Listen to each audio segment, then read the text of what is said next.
Je, ulijua that the eternal lessons in this life ya kwamba zile somo za milele ya hii are maisha learned during the days of pain? zinapatikana zile siku ya uchungu? Hey. And Jesus Naye Yesu is leading us. This anatuongoza. is the Holy Week. Hii ni juma We are takatifu. going. We Tunakwenda. may lack, but we will go on. Tunaweza kosa lakini We may tutaendelea. miss some things, but we will go on. Tunaweza kosa vitu lakini We may tutaendelea. be rejected, but we will go on. Tunaweza kataliwa lakini Because we are tutaendelea. following the teacher. Maana tunamfuata We are mwalimu. following the Messiah. Tunamfuata We Masihi. are following the Redeemer. Tunamfuata We are mkombozi. following the Son of the living God. Tunafuata mwana wa Mungu We are following aishiye. the Christ of God. Tunafuata Kristo wa We will Mungu. go with him. Unaweza kwenda When naye he lacks, we anapokosa. will agree to lack. Tutakubaliana kukosa.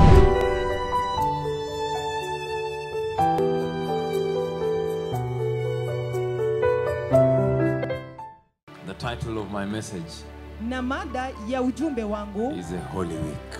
Juma Takatifu. The week we have begun this morning. Hii juma ambalo tumeanza asubuhi ya leo. I'm reading the Bible in the book of Matthew chapter 21. Nasoma Biblia kitabu cha Mathayo 21. The Holy Week begins with the triumphal entry of Christ Jesus when he enters Jerusalem.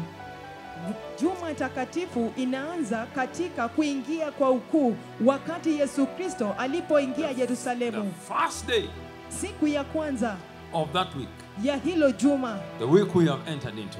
ili juma ambalo tumeingia In the physical, katika kiasilia, you see people carrying palm trees. unaona watu wakibeba miti ya mitende. It is a sign of having peace with God. Ni kama ishara ya kuwa na amani na They Mungu. carry palm trees, the physical ones. Wanabeba miti ya mitende kwa kiasilia. But this day, Lakini hiyo siku we are going to endeavor to carry a spiritual palm trees, palm branches. tunaenda kuvumilia kubeba zile miti ya mitende ya kitakatifu. Tutajitahidi. We are Tutajitahidi. going towards carrying the palm tree, the spiritual palm tree, Tunaenda palm kujitahidi. branches, Tunaenda kujitahidi ili tuende kubeba miti ya mitende ya utakatifu which will signify ambayo itaashiria that we have peace with God. ya kwamba tuna imani na Mungu. But you are fully aware Lakini kwa ukweli tumejua that a sinner has no peace with God. ya kwamba yule mtenda dhambi hana amani na Mungu, Because God is raising the hellfire waiting for him. kwa sababu Mungu tayari ashaweka ziwa la moto So likimsubiri. if we will reach the place where you have peace with God, Ikiwa utafika mahali ambapo una amani na Mungu, you have from today to walk through the week unayo kuanzia leo kufanya kazi katika juma, to achieve the peace with God. uweze ukapata amani na Mungu. Hallelujah. Haleluya! Because otherwise, Kwa sababu la sivyo, the lake of fire is waiting ziwa la moto linangojea when you lack peace with Yahweh. wakati utakosa amani na Yahweh. So this entire week I will come through very well Hii wiki nzima nitakuja vizuri. in the time I have, which is enough for me. Hii wakati ninao ambao I'll inanitosha, handle the first day of the week, nitaweza kushughulikia siku The ya kwanza la second day, juma, the second day, siku la the pili, third day, siku ya the tatu, fourth day, siku ya the nne, fifth day, siku ya like tano, this until I finish the week. hadi niweze kumalizia And juma. what events took place on each day. Na ni matukio gani ambayo yalitendeka katika kila But I'll siku. begin by focusing on the Palm Sunday we are handling today. Lakini nitaanza kushughulikia Jumapili ya mitende ambayo nitaishughulikia The siku day ya when the leo. Messiah Siku ambayo Masihi climbs on a colt aliweza kupanda kwa mwanapunda, and then he walks through, kisha he akatembea, enters Jerusalem. akaingia And Yerusalemu. there's a throng, there's a whole crowd of people Alafu kulikuwa na halaiki kubwa ya watu that joined the throng, the joy moment.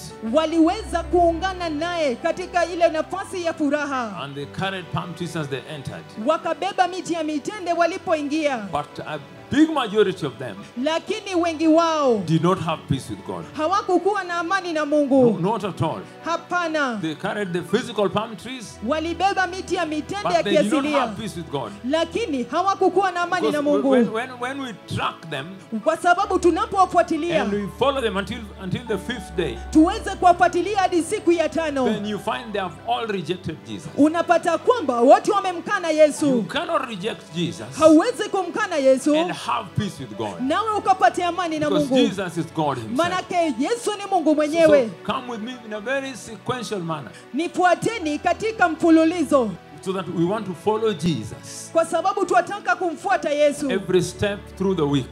kila hatua kuelekea kwa juma, To trace the paths of the Messiah. tuweze kufuatilia njia zake Masihi. Hallelujah. Haleluya. And when we are going to read Matthew 21, Wakati tutasoma kitabu cha Mathayo then 21, I will also look at the prophecy.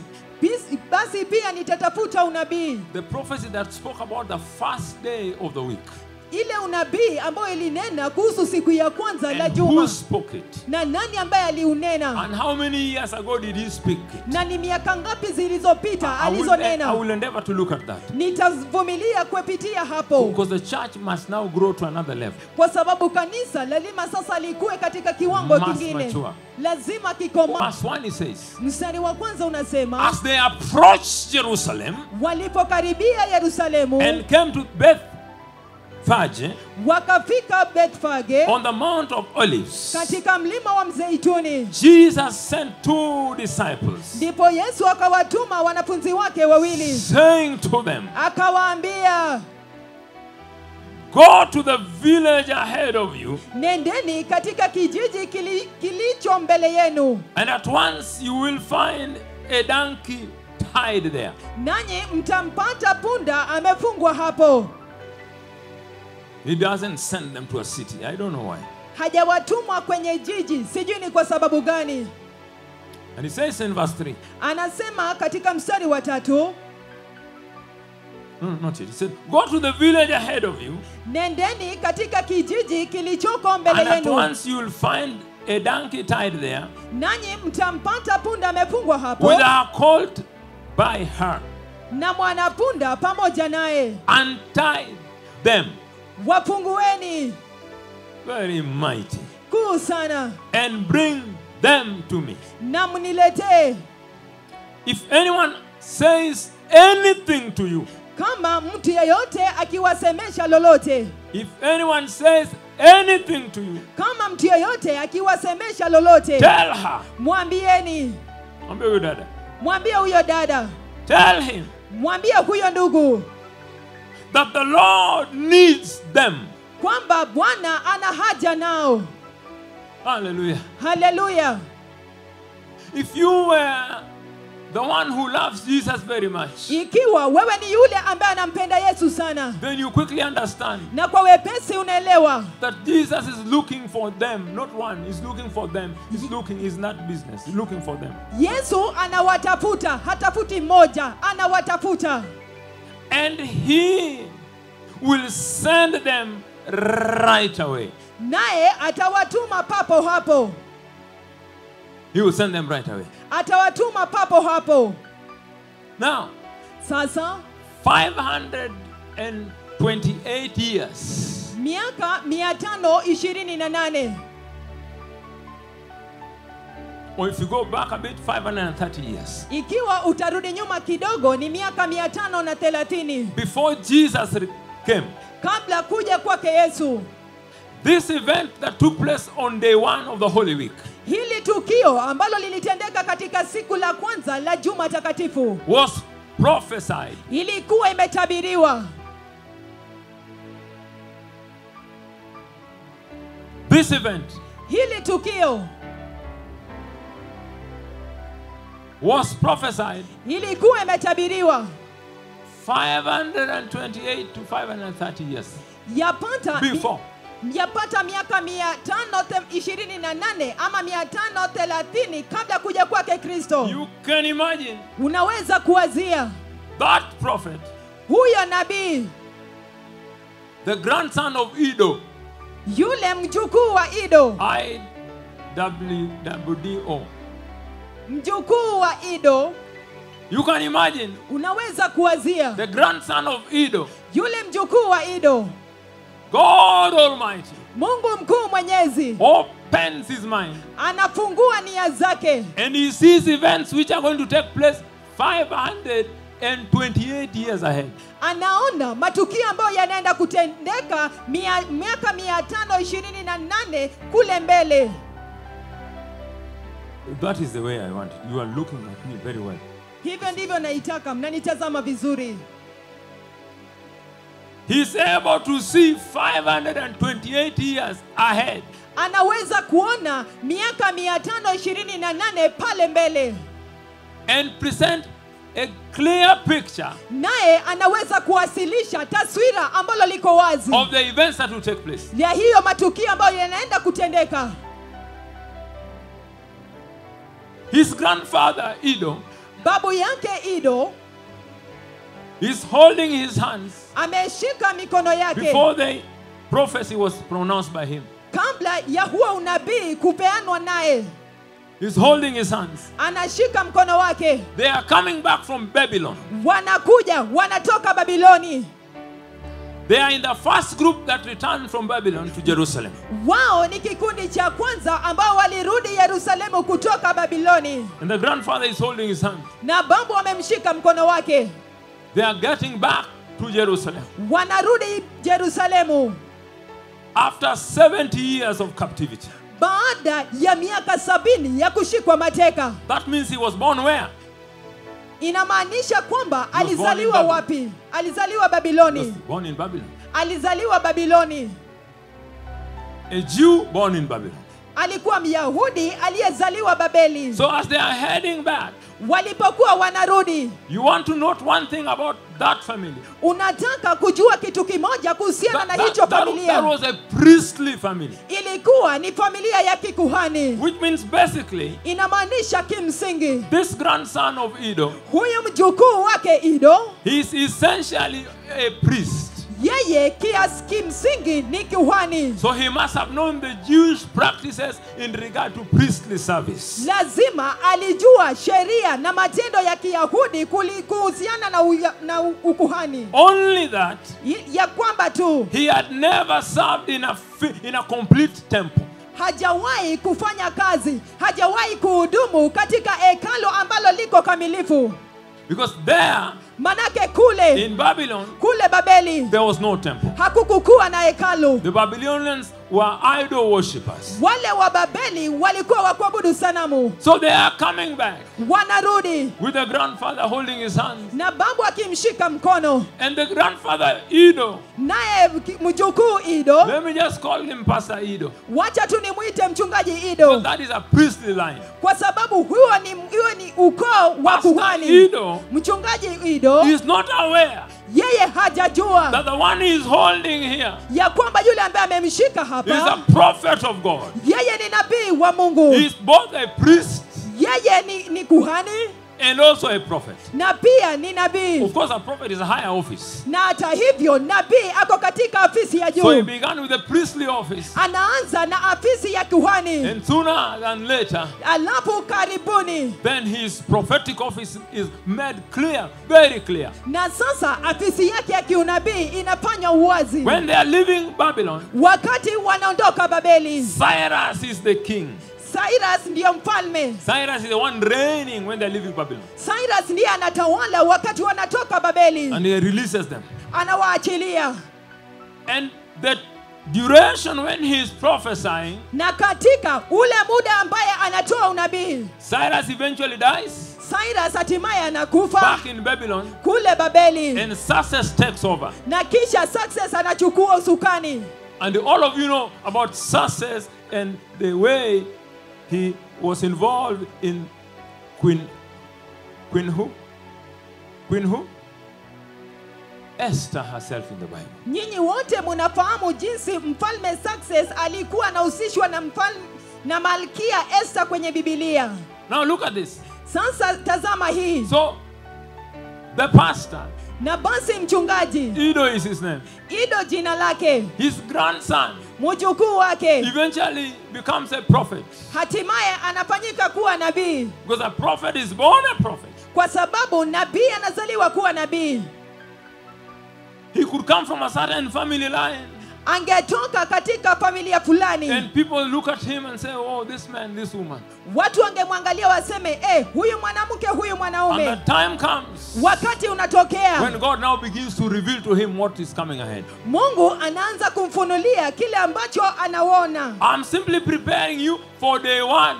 mimi ninawaandaa kwa ajili ya siku ya kwanza. Day one of the Holy Week. Siku ya kwanza la juma Which we are takatifu. going to observe. We are going to observe this entire week. Ambao tunaenda kufuatilia juma yote nzima. And I just hope that I'll have fun time to be praying with you every evening. I just hope so. Ninaomba tu niweze kuwa na wakati mzuri niweze kuwapatia katika kila So juma. that every evening I handle each day, the events of that day. Every evening I handle the events of that day. Ili kwamba kila jioni niweze kushughulikia matukio ya hiyo siku. If we had our own sanctuary, Ikiwa tungekuwa na hekalu letu I would wenyewe, have run evening services the entire week. I would have done that if we had. But it's okay. ningefanya ibada ya juma mzima katika hiyo hekalu yetu. And looked at the events for each day. Nami niangalie tukio ya kila Because siku. the life of the Messiah, Kwa sababu maisha yake the Masihi, final week of the Messiah, ile wiki ya mwisho yake Masihi, we must follow it very well. lazima tuifuatilie So vizuri. let's go Basi tuende and find out the grandson of Edo. twende kumtazama mjukuu wake Ido. And find out Nasi tutafute what did he say alisema nini about Jesus kumuhusu Yesu entering Jerusalem kuingia in a Yerusalemu victorious way, katika njia in ya a ushindi, triumphant way, katika njia ya in the ukuu, manner of a king. katika njia ya kifalme, Something that only resembles the second return of the Messiah. kitu ambacho kinafanana tu kurudi kwake When kwa he pili kwake comes to Masihi, reign. wakati atakuja kutawala. And the people he finds there Watu ambao atawapata pale who are holding the true palm trees, ambao wanashika zile miti ya mitende who za have kweli, peace with God. ambao wako na amani na Mungu. If you check on their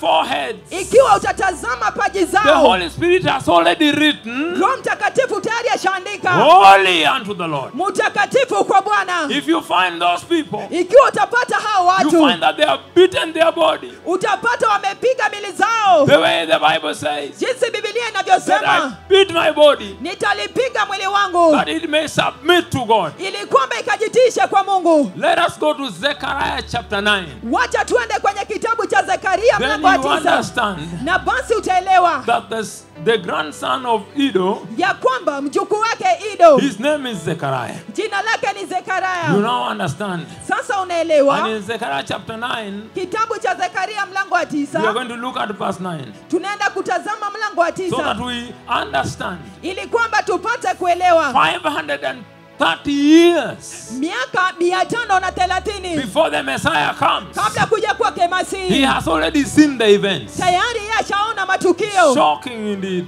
ya kushangaza kweli. God who can reveal what is happening 530 years to come. Mungu ambaye anaweza kufichua vitu ambavyo vinaenda kutendeka miaka That 530. God. Huyo Mungu You just clap to that God. utampigia makofi huyo Mungu. Just clap to Jehovah. Utampigia makofi Jehova. Jehovah who can see 530 years ahead Yehova ambaye anaweza ona miaka 530 kule mbele and reveal to his prophets. na uweze kumfichulia nabii Because wake. God says Manake Mungu yuasema he doesn't do anything yeye hafanyi lolote without revealing to his prophets. bila yeye kufunulia manabii wake. That God, Huyo you Mungu want to have peace with him. unataka kuwa na amani That naye. God, Huyo you Mungu want to submit your tomorrow to him. unataka kutiisha siku yako ya If kesho you have kwake that yeye. God on your side, Ikiwa uko na huyo Mungu upande then wako, even if yesterday was very bad, hata kama siku ya jana ilikuwa you mbaya can sana, entrust that God unaweza kumtumainia huyo with Mungu your tomorrow. na siku yako ya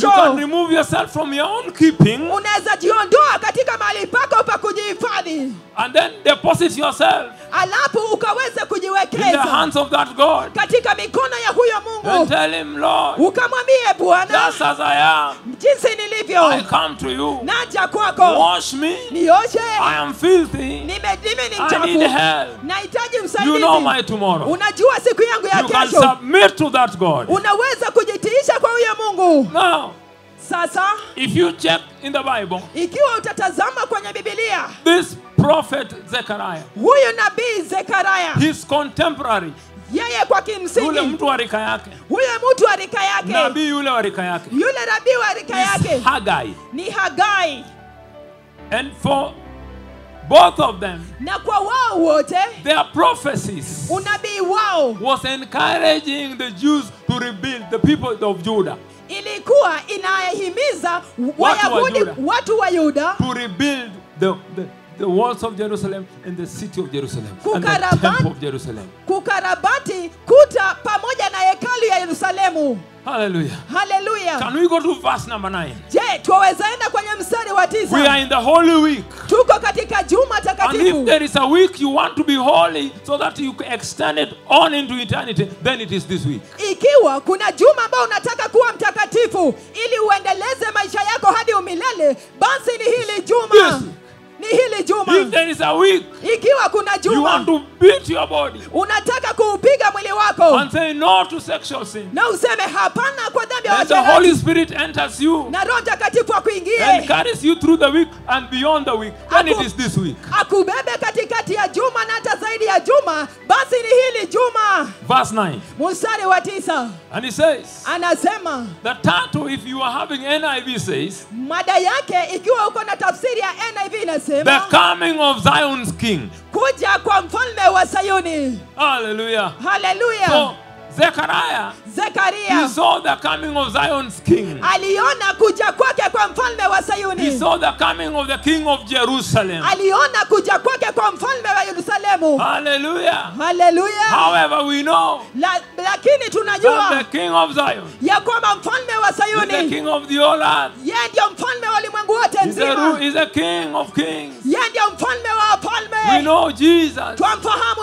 He's the Yesu. Savior of the universe. Yeye ndiye mwenyeji wa ulimwengu wote He said, nzima. rejoice greatly, O daughter of Zion. Shangilia sana, binti Sayuni. Shout, daughter of Jerusalem. Piga kelele, binti Yerusalemu. See, your king comes to you. Tazama, mfalme wako anakuja kwako. Hallelujah. Haleluya. Righteous Ni mwenye haki, and having salvation. naye ana wokovu.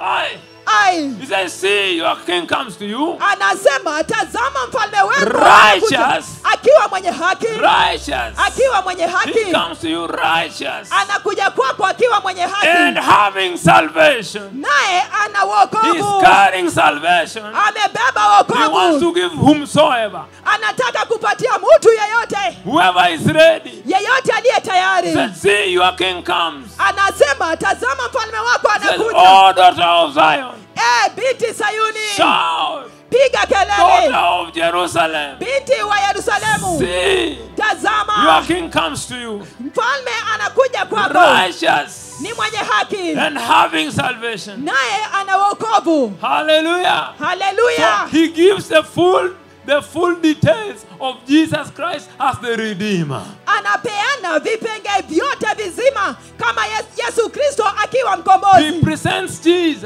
Anamwasilisha Yesu because he was going to pour his blood. kwa sababu anaenda kumimina And the damu Bible yake. said, Biblia inasema there is no forgiveness of sin hakuna msamaha wa if dhambi there is no pouring of the blood. ikiwa hakuna kumwaga kwa Without the damu. shedding of blood, Bila kumwagika kwa there is damu no forgiveness of sin. hakuna msamaha wa dhambi. So if this prophecy was not given, Ikiwa huu nabii haungepewa, then you and me, basi wewe pamoja who are nami born in Adamic nature, ambao tulizaliwa kwenye kiasili we would asili ya have Adamu, lived, we would tungeishi have lived and lived, tungeishi na and kuishi then ended up in hell, all of us. na kisha tuelekee jehanamu sisi That is zote. now the significance of this prophecy. Na sasa hii ndio maana ya kuwa unabii. He says, Anasema your king, Zion's king, mfalme wako, mfalme wa Sayuni, gentle mpole, and riding on a donkey. naye amepanda punda.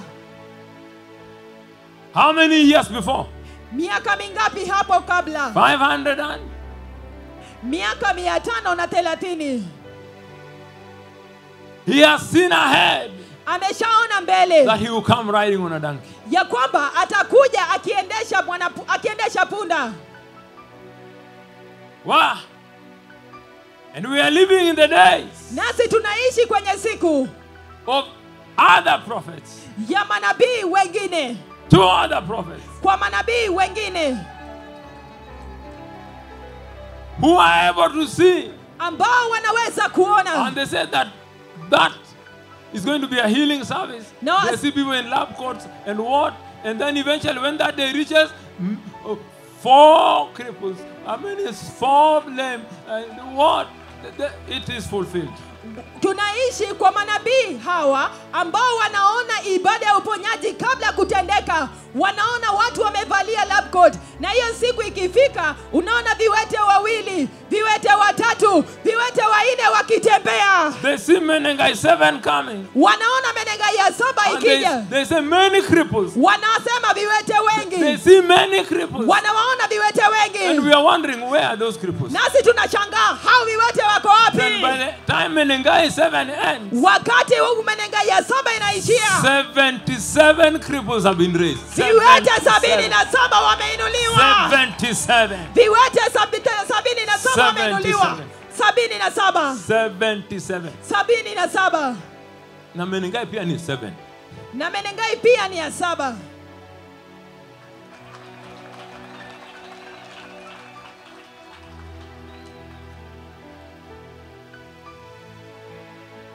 I am following Jesus. Namfuata Yesu. We are going together with you. Tunaenda pamoja nanyi. Hallelujah. Hallelujah. And it's powerful to follow our Lord. Nani ya nguvu sana kufuata Bwana The one wetu. who died for me. Yeye The aliyenifia. one who suffered for me. Aliyeteseka kwa ajili yangu.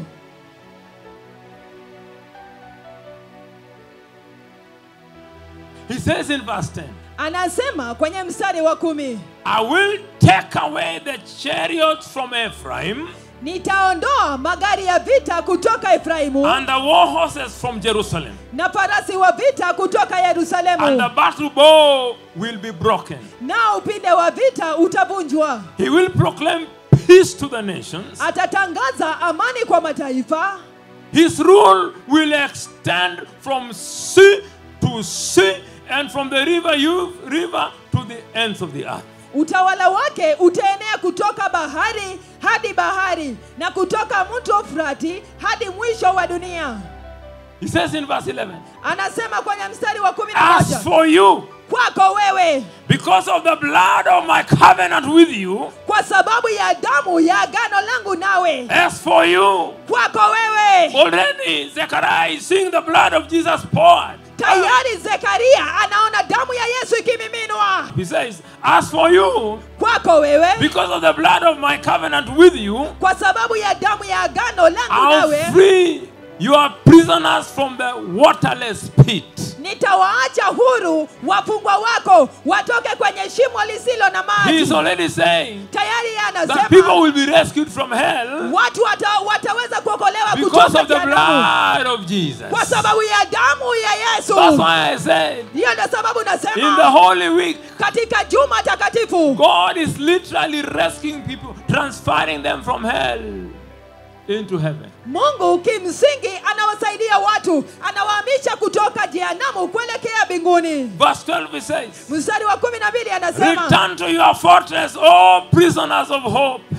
rudieni ngome yenu enyi wafungwa wa tumaini. Even now, Hata sasa I announce that I will restore twice ninatangaza kwamba nitawarejesheni as maradufu. much to you. Nitawarejesheni maradufu. Wewe, it's a serious matter. Ni jambo la kumaanisha. He says, when this week is complete, Anasema wakati hili juma there will litakapokwisha be double restoration. kutakuwa na urejesho maradufu. When this week is complete, Wakati hili juma utakuwa there will be umekwisha, double restoration. kutakuwa na urejesho marudufu. If you lost 5, Ikiwa ulipoteza he 5, brings 10 analeta 10 at the end of this week. mwisho wa hili juma. Hallelujah. Haleluya. Can we now go back to Matthew 21? Na je, tunaweza rudi kwenye kitabu cha Mathayo 21? Hallelujah. Haleluya. Very powerful and significant. Na basi Zekaria pia aliweza kudondoa kitu fulani ambacho kilikuwa cha muhimu sana, Which Isaiah also saw. kile ambacho Isaia pia aliuona, That he is gentle. ya kwamba yeye ni mpole. Can we check what Isaiah said about his gentleness, his gentility, that kind of Isaiah 53? Hebu tuangalie kile ambacho Isaia aliona kuhusu upole wake. Isaia 53. So tell your neighbor, Mwambie jirani we are yako, looking at the Holy Week. tunatazamia juma takatifu, And the first day of the Holy Week is called Palm Sunday. na siku ya kwanza ya juma takatifu inaitwa Jumapili ya Mitende. Tell your neighbor, we are looking at the Holy Week. Ambia jirani yako tunatazamia juma takatifu. Then look at him in the face, in the eyes. Mwangalie kwenye macho. That sin must end this week. Mwambie dhambi lazima ikome hii wiki.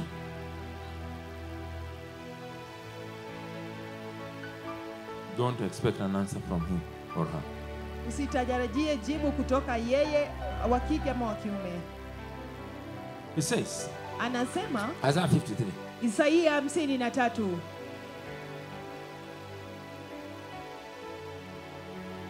Verse 6 he says, Mstari wa 6 anasema, let me begin from 4. wacha nianze mstari wa 4. Surely he took up our infirmities Hakika alichukua udhaifu wetu and carried our sorrows. na kujitwika huzuni wetu. Yet we considered him stricken by God, Hata hivyo tulidhania kuwa amepigwa na Mungu. smitten by him, Akapigwa sana naye and afflicted. na kuteswa. But he was pierced for our transgressions. Lakini alitobolewa kwa ajili ya makosa He was yetu. crushed for our iniquities. Alichubuliwa kwa ajili ya maovu yetu. The punishment that brought us peace was upon him, Adhabu iliyotuletea sisi amani ilikuwa juu and yake. by his wounds we are healed. Na kwa majeraha yake sisi tumepona. We all like sheep have gone astray. Sisi sote kama kondoo tumepotea. Each of us has turned to our own ways. Kila mmoja wetu amegeukia njia yake mwenyewe. And the Lord has laid on him the iniquity of us all.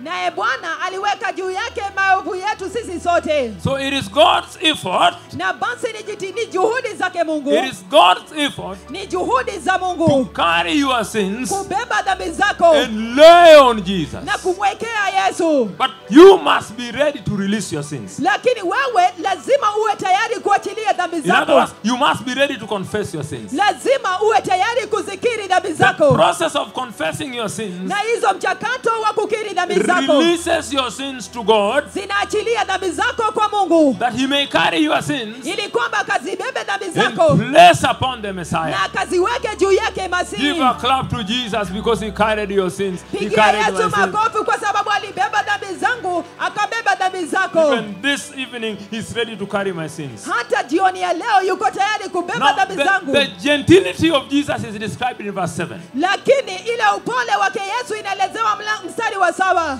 He was oppressed and afflicted, Alionewa na kuteswa, yet he did not open his mouth. hata hivyo hakufungua kinywa He chake. was led like a lamb to the slaughter, Aliongozwa kama mwanakondoo apelekwaye machinjoni. and as a sheep before her shearers is silent, Kama vile kondoo anyamazavyo mbele ya wao wanaomkata so manyoya, he did not open his mouth. hivyo hakufungua kinywa chake. By oppression and judgment, he was taken away. Kwa kuonewa na kuhukumiwa aliondolewa. Judgment means he was taken to court. Kuhukumiwa inamaanisha alipelekwa kotini. And who can speak of his descendants? Nani anaweza kuelezea kuhusu kizazi For chake? he was cut off from the land of the living. Kwa maana alikataliwa mbali na nchi ya walio hai. For the transgression of my people, he was stricken. Alipigwa kwa ajili ya makosa ya watu wangu. For the transgression of my people, he was stricken. Alipigwa kwa ajili ya makosa ya watu wangu. So when they were beating him very hard, Wakati walikuwa wanampiga kwa uchungu and people turned the other side, na watu wakamgeuza upande they mwingine, didn't want to see. unataka kuona It was because of our sins, ni kwa sababu ya dhambi because zetu, of our breaking the law. kwa sababu yetu ya kuvunja So we sheria. are back to Matthew 21. Tumerudi kwenye kitabu cha Mathayo I have 21 handled the gentility of Christ. niweze kushughulikia masuala ya upole wake Kristo. Verse number 60 says, Mstari wa 6 anasema, the disciples went and did as Jesus had instructed them. wale wanafunzi wakaenda wakafanya kama vile Yesu They alivyowaagiza. brought the donkey and the colt, Wakamleta yule punda na mwanapunda, placed their cloaks on them, nao wakatandika mavazi yao juu ya huyo and punda, Jesus sat on them. naye Yesu akaketi juu yake. Hallelujah. Haleluya! So that event took place on a day like this. Hilo tukio lilitendeka katika siku kama ya leo.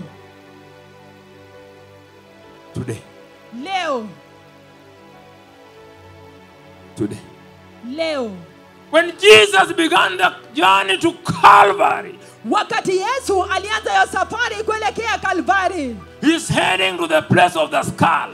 anaelekea kwa ile sehemu ya fuvu. He's going there. Anakwenda kule Pour his blood. kuweza kumimina damu yake. He's aware Yeye ashafahamu that the greatest rejection ever ya kwamba kule kukataliwa kukuu ambao hakujawahi kutukia is facing him, inaenda kukumbana naye, and he's still going, naye bado anazidi so kwenda, that you may learn a lesson. ili kwamba ukaweza kupata somo. That when you face rejection, Wakati unapitia kukataliwa, when you hear that rejection is coming, wakati unasikia kukataliwa linakuja, you must stand your ground lazima ukasimame and dhabiti, face the rejection. ukaweza kukumbana na kukataliwa. Because Jesus, Manake Yesu your example, aliye mfano my wangu, example, aliye mfano wangu, he knew rejection is ahead of him. alijua kukataliwa liko mbele He yake. did not throw in the towel. Yeye He hakujitupa chini, went head on alienda moja kwa to moja face the rejection. aweze kukumbana na And kukataliwa. I'm inviting you Nami that we nakukaribisha may follow Jesus from behind. uweze kumfuata Yesu kutoka nyuma. I'm inviting you Nakukaribisha that we may follow Jesus from behind. uweze kumfuatilia Yesu When kutoka he is nyuma rejected, wakati I'm anakataliwa. only going with those who are ready to be rejected together with Jesus. Naenda tu na wale ambao wako tayari kukataliwa na Yesu. We are on the final journey of Jesus. Tuko katika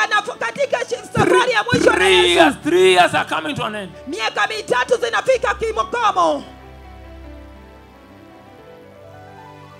He says the following. Anasema yafuatayo, Verse number 8. mstari wa 8. A very large crowd. Umati mkubwa wa watu, A very large crowd spread their clothes on the road, umati mkubwa wa watu ukatandaza mavazi yao barabarani, while others cut branches from the trees na wengine wakakata matawi kutoka kwenye and miti spread them on the road. wakayatandaza barabarani. A very large crowd. Ule umati mkubwa sana, A very large crowd. umati mkubwa wa watu. If you follow this crowd Ikiwa utafuata hii to umati the end of the week, hadi mwisho wa you juma, will find that they have become more wicked at the end of the week. utawapata wamekuwa waovu sana mwisho wa juma.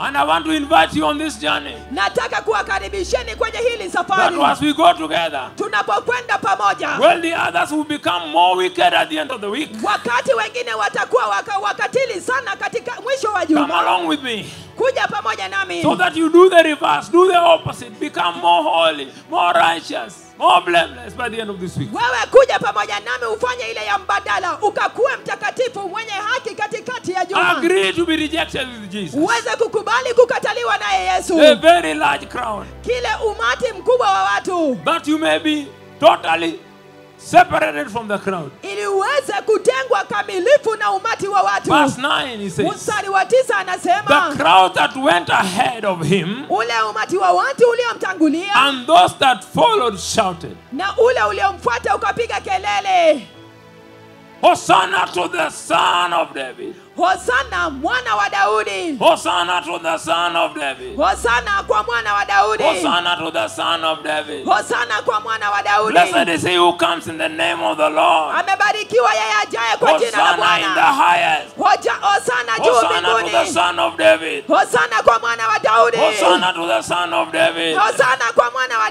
Blessed Daudi. is he who comes in the name of the Lord. Amebarikiwa ajaye kwa jina la Hosanna in the Bwana. highest. Hosana juu mbinguni. Hosanna to the Son of David. Hosana kwa mwana wa Daudi. Hosanna to the Son of David. Hosana kwa mwana wa Daudi. Blessed is he who comes in the name of the Lord. Amebarikiwa yeye ajaye kwa jina la Hosanna in the Bwana. highest. Hosana juu They mbinguni. sang to Jesus. Walipiga kelele kwa Yesu. Hey, I'm inviting you now na kukaribisha sasa to use the same zeal ukatumia hiyo ari lile to lile dig deep and catch holiness. kwenda kwenye vilindi na kupata Just use utakatifu, the same amount of zeal, ukatumia hiyo kiwango cha nguvu, so that on this first day, ili kwamba kwenye hii siku ya kwanza start on a very high note. ukaanza kwenye kilele cha juu. Hallelujah. Haleluya! Hosanna Hosana to the Son of David. kwa mwana wa Daudi. Blessed he who comes in the name of the Lord. Amebarikiwa yeye ajaye kwa jina la Hosanna in the Bwana. highest. Hosana juu mbinguni. From the first day of the week, Kwanzia siku la kwanza I la want you to juma, raise Jesus very high. nataka ukamkweza Yesu Raise sana. Jesus very high. Ukamkweza Yesu sana. Raise Jesus very high. Ukamkweza Yesu sana. sana. Let people know about Jesus. Wacha watu wajue kuhusu This week, Yesu. let people know about Jesus. Juma hili watu wajue kuhusu Disturb Yesu. people about Jesus. Sumbua watu kuhusu Ask Yesu. them, do you know that Jesus is a Savior? Je, waulize, je, mnajua Yesu ni Ask them, do you know Mwokozi? that Jesus is the Messiah? Je, mnajua Yesu ni Praise Masihi? Jesus very high. Mkweza Yesu juu. Hosanna to the Son of David. Hosana kwa mwana wa Praise Daudi. Jesus very high. Mkweza Yesu sana. Because when Jesus is lifted high, Kwa sababu Yesu akiinuliwa He juu will sana, draw all people to Himself. atavuta watu wote When you kwake. raise Jesus very high, Ukimwinua Yesu sana, you take the center stage of your life. atachukua nafasi ya pili kwa maisha yako. You will also wonder where the sin went to. Hata wewe utashangaa dhambi ilipotea wapi. You will be shocked where their sexual immorality went to. Utashangaa hiyo asherati ilienda This week, wapi. lift Jesus very high. Hili juma mkweza Yesu When you wake sana. up in the morning, Wakati unaamka lift asubuhi, Jesus very high. mwinua Yesu Tell Jesus, sana. I love you, Mwambie Jesus. Yesu I will nakupenda. serve you, Jesus. Nitakutumikia I honor you, Yesu. Jesus. Nitakuheshimu You are my Yesu. Lord Jesus. Wewe ni Bwana You wangu are my Yesu. King Jesus. Wewe ni mfalme You are Yesu. worthy Jesus. Wewe ni I Yesu. love you, Jesus. Nakupenda You are the Yesu. Son of David. Wewe ni mwana wa Lift Daudi. Jesus very high. Mwinua Tell Yesu Jesus, sana. I love you. Mwambie You are the nakupenda. only one I have. Wewe ndio And pekee I have ninaye. all. Nina wengine. Wewe peke yako ndio niko naye na niko na yote. Wewe peke yako niko naye na niko na lolote. This week here. Hili juma hapa. This week here. Hili juma We are hapa. beginning with lifting Jesus. Unaanza kwa kumwinua Yesu. Hallelujah. Hallelujah. Arrive in the office. Unafika kwenye Then afisi. you tell them this is a holy week. Unawaambia hili ni juma takatifu. I've been a bit weak. I've never prayed with you people in this office. Nimekuwa Leo mdhaifu, nimekuja na sijawahi. ukali yangu. Nimekuwa mdhaifu, sijaiomba na nyinyi kwa hii They afisi. say, Leo what has nimekuja na happened? ukali. What has happened to this coward in the office? Wanasema ni nini imetendeka na huyu mtu mwoga kwenye afisi? Say no. Mwambie This is hapana. a holy week. Hili ni juma And takatifu. yesterday Jesus entered Jerusalem. Na Yesu jana aliingia Yerusalemu. Washangae wapi? Is Jerusalem gani? Wachangae ni Tell Yerusalemu them gani? yesterday Jesus entered Jerusalem. Wanawaambia jana Yesu aliingia Yerusalemu. Tell them Jesus entered Jerusalem yesterday. Waambia Yesu aliingia Yerusalemu siku ya This week jana. here we are beginning today. Hili juma hapa If the tunaanza siku ya Messiah leo. enters Jerusalem with that kind of crowd and that force, Ikiwa Yesu aliingia Yerusalemu na hiyo kiwango ya posi pamoja na hao watu we are also wengi, entering this week with fire. pia sisi tunaingia hili juma na moto. Small demons must flee now. Mapepo wadogo wadogo lazima watoweke sasa. Small demons of lust and sexual sin and corruption and pornography and all. Those kind of small demons, those are just disappear. Mapepo hawa wadogo wadogo wa usherati wa ufisadi lazima sasa Because we are watoweke. lifting Jesus. Manake tunamwinua Yesu. We are exalting Jesus. Tunamkweza This Yesu. manner of saying, Hosanna to the Son of David. Here Hosanna to the kusema, Son of David. Hosanna kwa Blessed mwana is he Daudi. who comes in the name of the Lord. Amebarikiwa ajaye kwa jina la Bwana. Hosanna in the highest. Hosana juu mbinguni. Hata kama nyumba imefungwa, utainua tu Yesu. Hata kama nyumba imefungwa atamwinua tu Yesu. Kwani nyumba zinafungwa mbinguni? Hapana.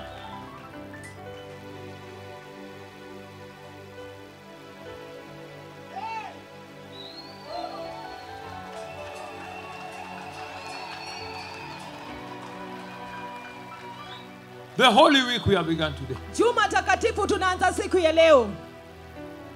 He says, Anasema when Jesus entered Jerusalem, wakati Yesu alipoingia the Yerusalemu, whole city was stirred and asked, mji wote ukataharuki. who is this? Watu wakauliza huyu ni nani?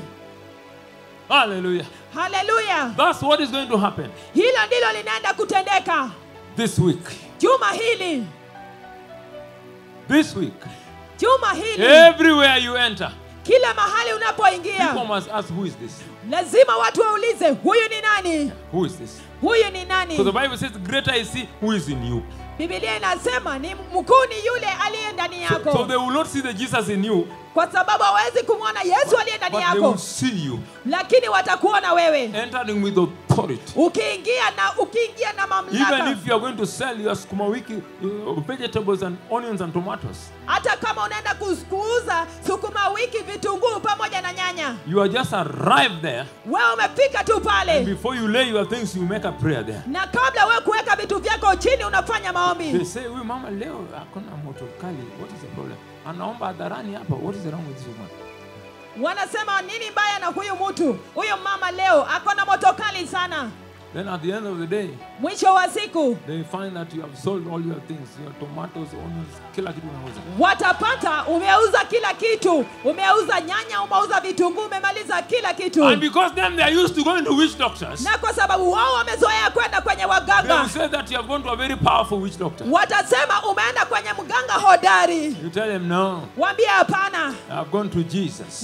nimeenda kwa Yesu. This week belongs to Jesus. Hii juma ni ya This Yesu. week the Messiah has entered Jerusalem. Hii juma Masihi ameshafika The people of Yerusalemu. Judah have found help. Na watu wa Yuda wamepata usaidizi. This week the Lion of the tribe of Judah has entered Jerusalem. Hili juma simba wa kabila la Yuda ameingia He has Yerusalemu. gone to help the people of Jerusalem. Amekwenda kusaidia watu wa Yerusalemu. And we are the people of Jerusalem of this generation. Na sisi ndio watu wa Yerusalemu wa hiki kizazi. Hallelujah. Haleluya. What a mighty God. He says, Hosanna Ni to Mungu- the Son of David. Ni Mungu mkuu kiasi gani Hosanna to anasema. the Son of David. Hosana kwa mwana wa Hosanna Daudi. to the Son of David. Hosana kwa mwana wa Blessed is he who Daudi. comes in the name of the Lord. Amebarikiwa ajaye kwa jina la Hosanna in the Bwana. highest. Hosana juu mbinguni. They saw Jesus eventually on the right hand side of God the Father. Hatimaye walimwona Yesu kwenye upande wa kuume wake They Baba. were saying, don't just see him this way. Walisema tu usimwone kwa hii njia. He's bigger, he's greater. Yeye ni mkubwa zaidi. Hosanna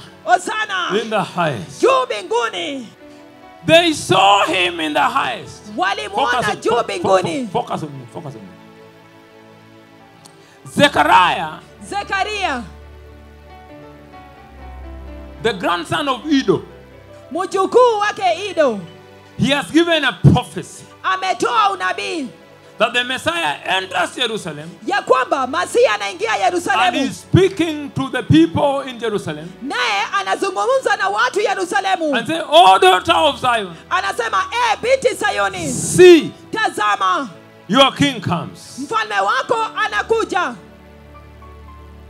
He says, "See, your king comes." Anasema, tazama mfalme wako anakuja. The crowd is asking, Umati wa watu ukauliza, "Who is this?" huyu ni nani? Then they also answer, Nao pia but I wakajibu, say they are liars. ndio kwa sababu nasema ni waongo. They say, Wakasema, "Who is this?" ni nani huyu? Verse 11. Mstari wa Then 11. the crowds answered, Ule umati wa watu ukajibu, "This is Jesus, huyu ni Yesu, the prophet from Nazareth in Galilee." yule nabii kutoka Nazareti katika Galilaya. Agree with them. Hapo tukubaliana na wao. Hapo tunakubaliana nao That this is Jesus, ya kwamba huyu ni Yesu, the prophet from Galilee. yule nabii kutoka Galilaya. The prophet. Nabii, This is Jesus. huyu ni Yesu. Hallelujah. Haleluya. Are you there? Je, uko pale? We are following Jesus Tunamfuata Yesu on day one. kwa siku ya And kwanza. when he finishes this exercise, Wakati anamaliza hili tukio, then he just walks to Bethany. kisha anaelekea tu Bethania. He walks to Bethany. Anatembea kuelekea Bethania, The home of who? Lazarus. nyumbani kwa kina Lazaro, Because kwa sababu much of the final days of Jesus, siku nyingi za Yesu, the mwisho. siku nyingi za mwisho za The Yesu, final days. siku za mwisho zake Yesu, Because he had no home, kwa sababu hakukuwa na boma, he had no house, hakuwa na nyumba, he had no land in his name. hakukuwa na kipande cha shamba kwa jina lake. So the family of Lazarus would host him. Na basi familia ya Lazaro wangeishi naye. The Messiah. Masihi.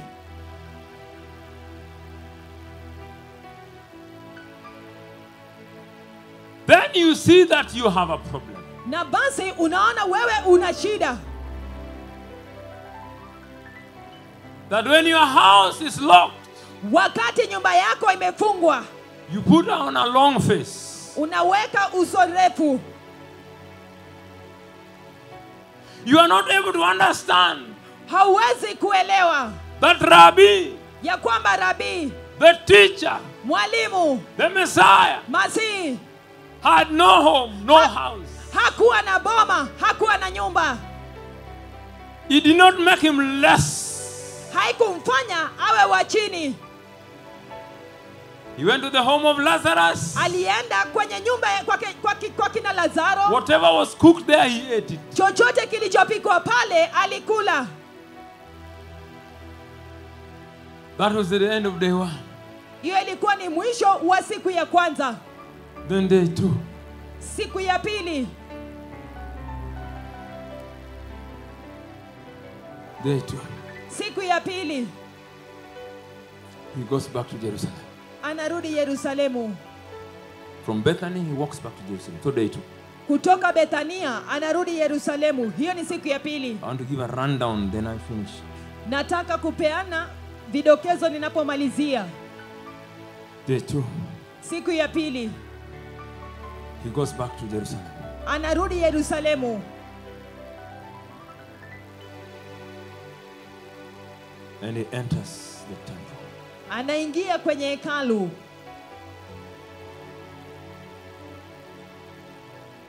He enters the temple. Anaingia kwenye hekalu.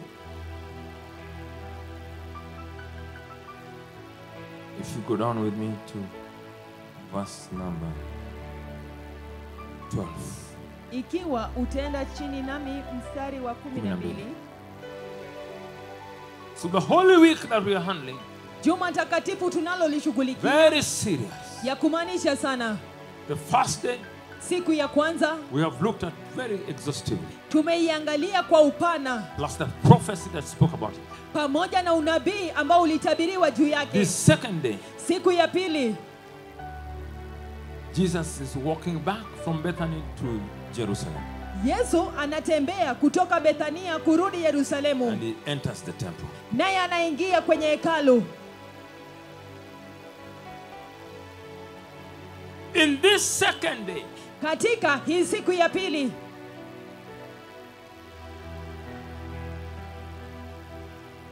if you want to be fully involved in this second day, ikiwa unataka kuhusishwa kikamilifu kwa hii siku ya pili, this is the day of clearing the temple, the holy temple. hii ndiyo siku ya kusafisha hekalu, hekalu takatifu. And the Bible is explicit, is very clear Na Biblia iko wazi sana that your body is the holy temple of the Lord. ya kwamba mwili wako ni hekalu takatifu la Mungu. So when you see Jesus at work, Wakati unamwona Yesu akifanya kazi, running a serious operation, akifanya utendaji kazi wa kumaanisha, then please work with Jesus. tafadhali fanya kazi na Yesu. Work with him. Fanya kazi pamoja Allow naye. him to clear that temple, Mruhusu akasafishe hile hekalu which is called you. ambao unaitwa Wewe wewe. mwenyewe. Wewe mwenyewe ndio huyo hekalu. Work with Jesus. Fanya kazi na Yesu. Remove your mind from the physical temple in Jerusalem Toa akili yako katika ile hekalu ya kiasilia kule and Yerusalemu. work with Jesus. Wewe fanya kazi na Yesu. Tell him, Lord, Mwambie Bwana, I see you coming from Bethany. na kuona unatoka Bethani. I know where you are heading to. Najua unaelekea wapi. There is a temple here Kunayo hekalu where hapa there is wickedness mahali kuna uovu which needs to be washed and cleared. ambao unahitaji kusafishwa. Taking things and throwing out, taking things and throwing out, turning other tables.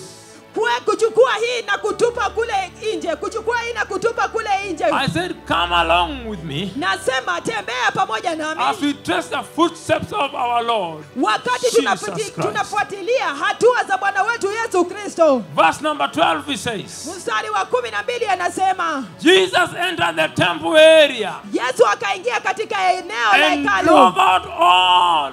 na akawafukuza wote. Underline the word all. Tia mstari neno wote. He is not coming for jokes. Yeye hajakuja kwa mizaha. If he has come to remove sin, Ikiwa amekuja kuondoa he will dhambi, remove the drought. He will remove everything. atatoa kila kitu. Don't say Usiseme that life can still remain for a while. No. ya kwamba maisha inaweza salia kwa muda fulani. Hapana. Uongo ibaki kidogo. Uongo inaweza baki kidogo. Hapana. No. He said, Anasema he drove out all akawafukuza who are wote buying and selling there. waliokuwa wakinunua na kuuza He pale. overturned the tables of the money changers. Akazipindua meza za wale waliokuwa wakibadilisha fedha. And the benches of those selling doves. na pia viti vya wale waliokuwa wakiuza njiwa, Money changers wanaobadilisha fedha, and the benches of those selling doves. na wale ambao walikuwa wakiuza njiwa. And hear what he says. Nasikiza kile ambacho anasema. Sikiza vile anasema. Sikiza vile anasema. It is written, Imeandikwa, verse 13. mstari wa He 13, said to them, akawaambia, my house nyumba yangu will be called a house of prayer, itaitwa nyumba ya sala, but you are making it a den of robbers. lakini nyinyi mnaifanya kuwa pango la wanyang'anyi. Hey, He was annoyed with them. alikasirishwa nao. He said, my house. Anasema nyumba yangu. He confirmed that the temple is the house of God. Alidhibitisha swala kwamba hekalu ni nyumba ya Mungu. He confirmed that you are the house of God. Alidhibitisha ya kwamba wewe ndiye nyumba ya Mungu. Jesus is supposed to be living in you. Yesu anapaswa kuishi ndani yako. Jesus is holy. Yesu ni mtakatifu. We are handling the Holy Week. Sisi tunashughulikia juma There can takatifu. never persist sin in you. Dhambi haiwezi kuzidi ndani yako. Hata wewe ukata, even you just refuse. Hata wewe kataa. So that we can go along with Jesus. Ili kwamba tuendelee na safari na He is Yesu. our Lord. He is our Savior. He is our Redeemer. Yeye ni mkombozi wetu, ni Bwana wetu, ni Mwokozi wetu. Verse 14 it says, Mstari wa 14 the anasema, blind and the lame came to him at the temple, vipofu na vilema wakamwendea kule hekaluni, and he healed them. naye akawaponya. Thank you for clapping to Jesus. Asante kwa kumpigia Yesu makofi. Thank you for clapping to Jesus. Asante kwa kumpigia Yesu makofi. He is cleaning the place, Anasafisha hapo mahali, and he is bringing healing. naye analeta uponyaji. Hallelujah. Haleluya.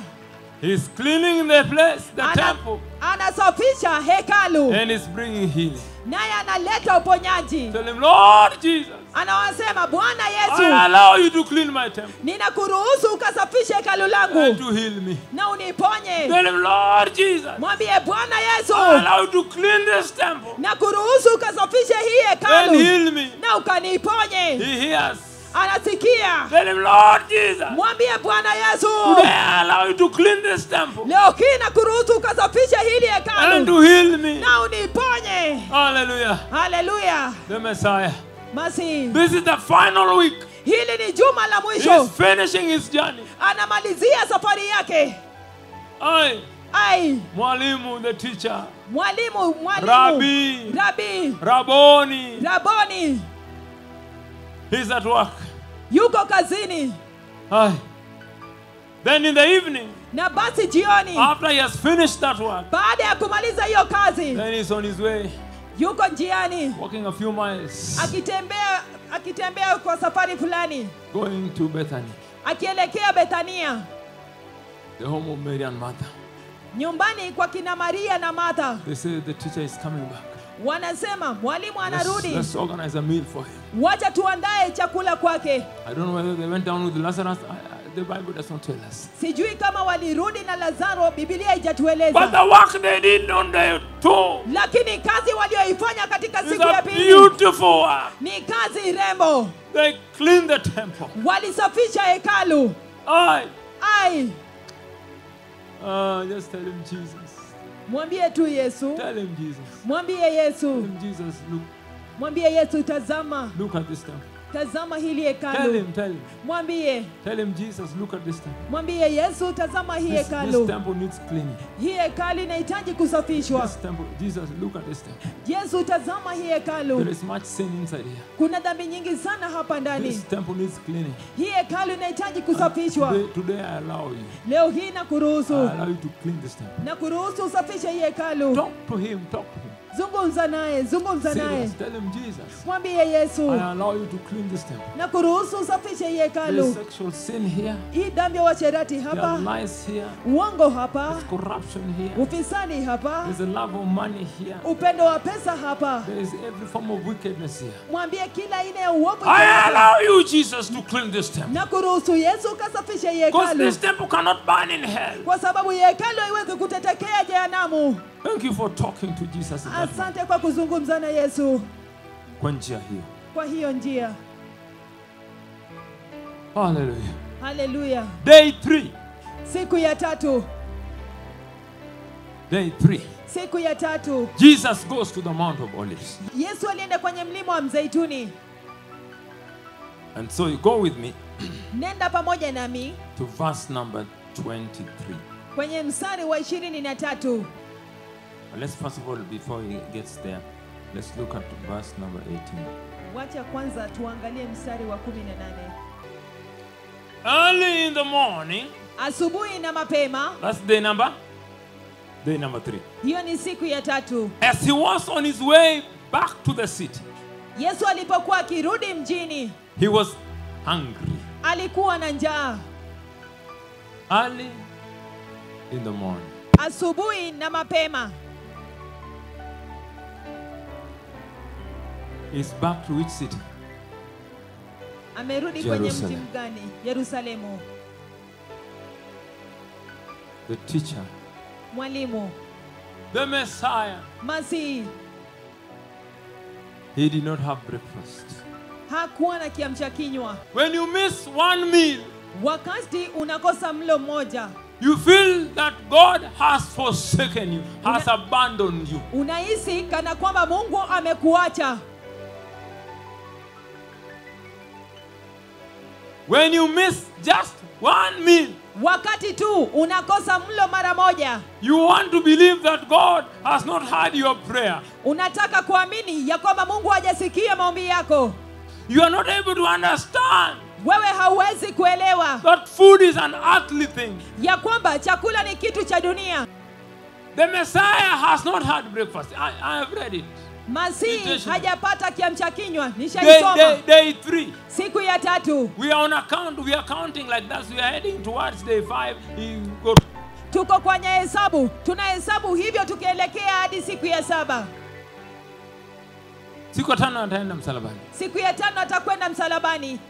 He has begun the 3rd day without breakfast. Ameanza siku ya 3 bila kiamsha kinywa. He is lacking. Anakosa.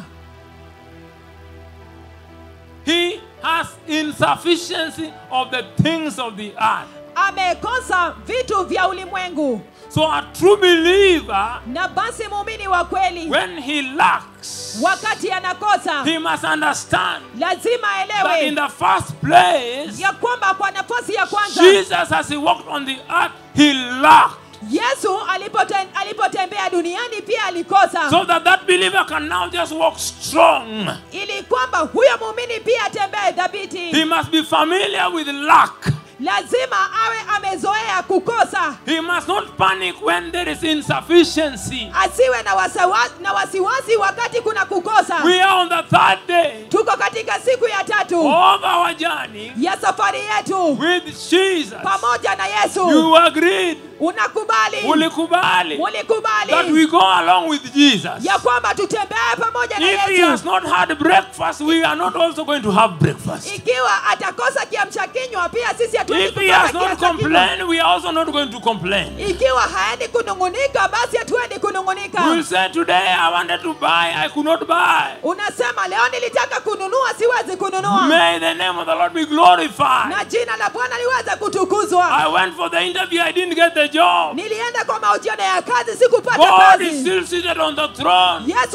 Mungu bado ameketi kwenye Jesus is still on enzi. his right hand side of his power, God Almighty. Na Yesu amekaa kwenye upande wa kuume wa Mungu mkuu I mwenyezi. still have the Holy Spirit. Bado ninaye Roho Mtakatifu. I am still born again. Bado mimi nimeokoka. Though I don't have. Ila hata kama sina.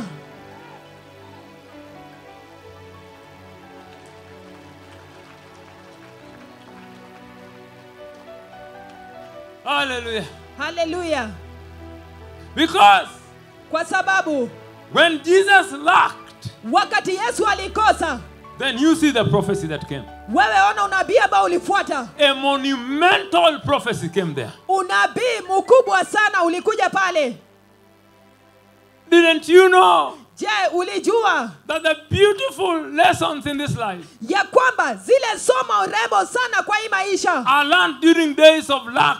zinapatikana zile siku ya kukosa. Didn't you understand Je, ulielewa that the wonderful lessons in this life ya kwamba zile somo za ajabu are nzuri za learned during maisha the days of scarcity? zinapatikana zile siku ya ukosefu? Did you know Je, ulijua that the eternal lessons in this life ya kwamba zile somo za umilele ya hii are maisha learned during the days of pain? zinapatikana zile siku ya uchungu? Hey, Hey, and Jesus naye Yesu is leading us. This is anatuongoza. the Holy Week. Hii ni juma We are takatifu, going. We tunakwenda. may lack, but we will go on. Tunaweza kosa lakini We may tutaendelea. miss some things, but we will go on. Tunaweza kosa vitu lakini We may tutaendelea. be rejected, but we will go on. Tunaweza kataliwa lakini Because we are tutaendelea. following the teacher. Manake tunamfuata We are following mwalimu, the Messiah. tunamfuata We Masihi, are following the Redeemer. tunamfuata We are mkombozi, following the Son of the living God. tunamfuata mwana wa Mungu We are aishiye, following the Christ of God. tunamfuata Kristo wa We will Mungu. go with him. Unaweza kwenda When naye, he lacks, anapokosa we will agree to lack. tutakubaliana kukosa.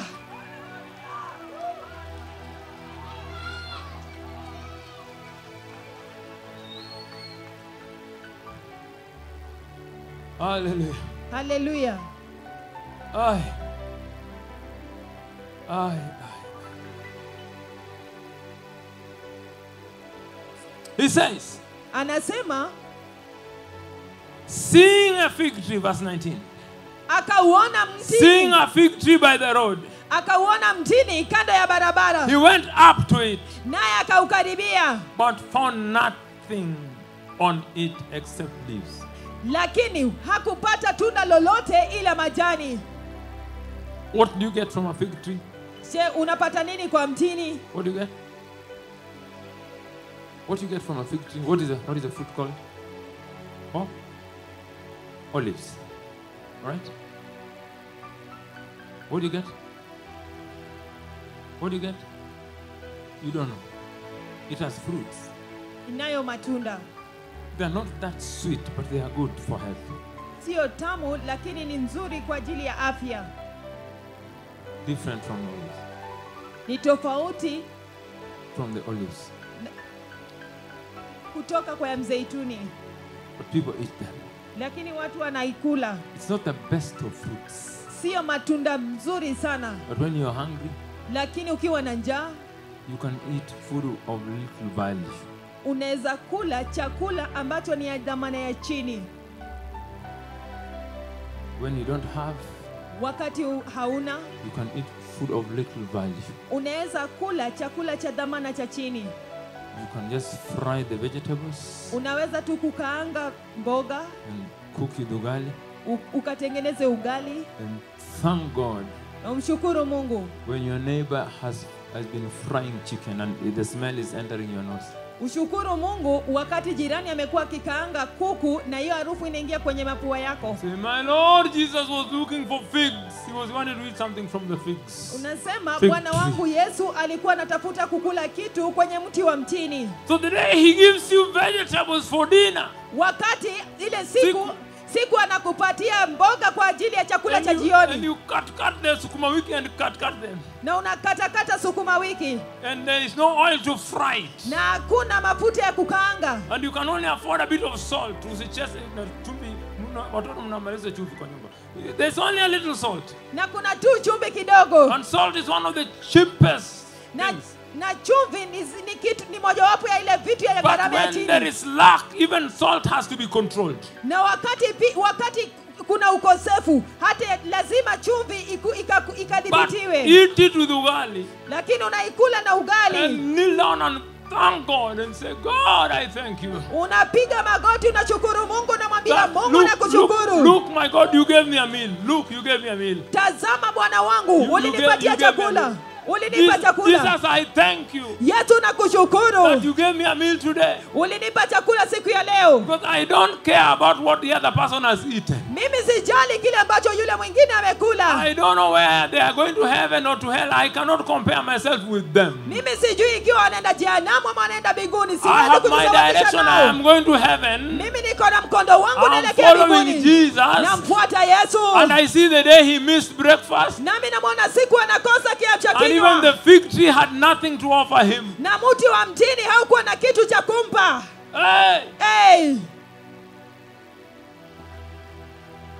you're going to have to wake up. itabidi ukaamke.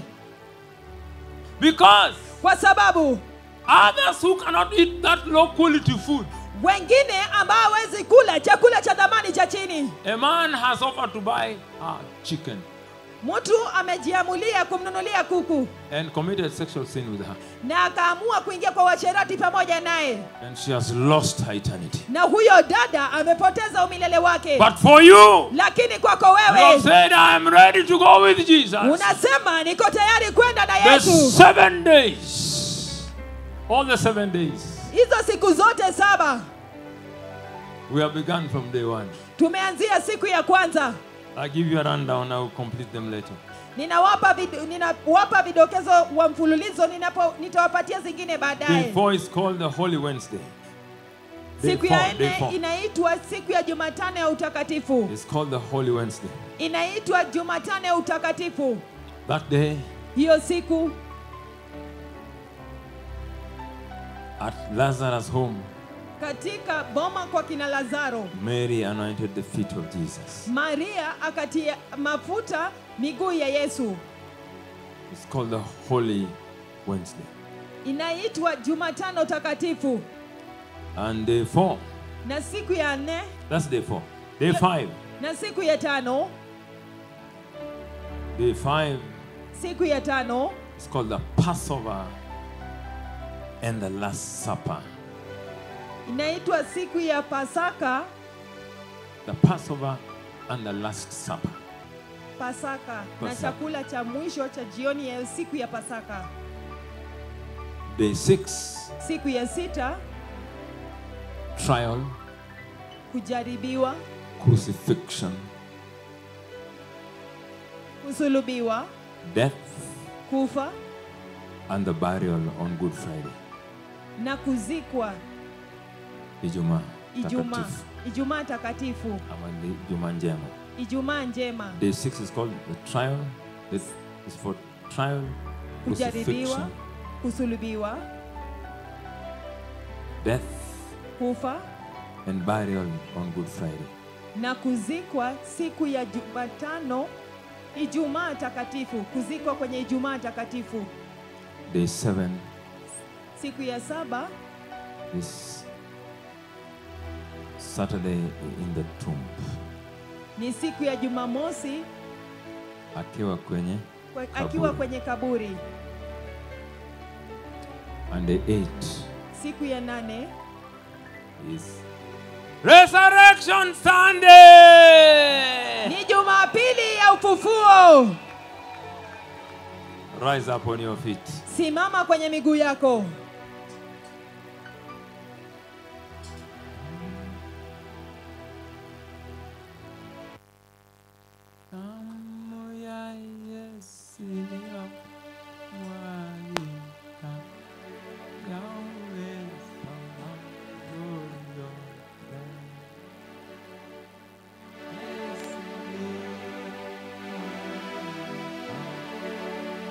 If you are not born again, Kama haujaokoka, I'm waiting for you here. ninakungojea hapa. 1, 2, 3, whatever the number. 1, 2, 3, idadi yoyote If you ile. are not born again, Kama haujaokoka, I'm waiting for you here. ninakungojea hapa.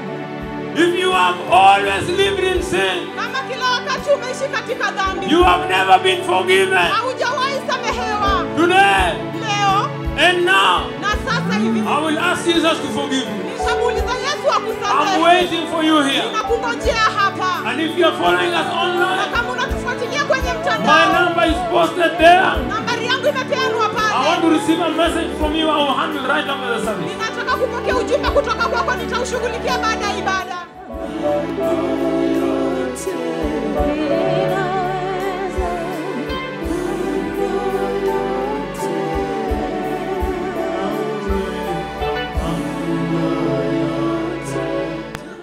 Very precious Jesus.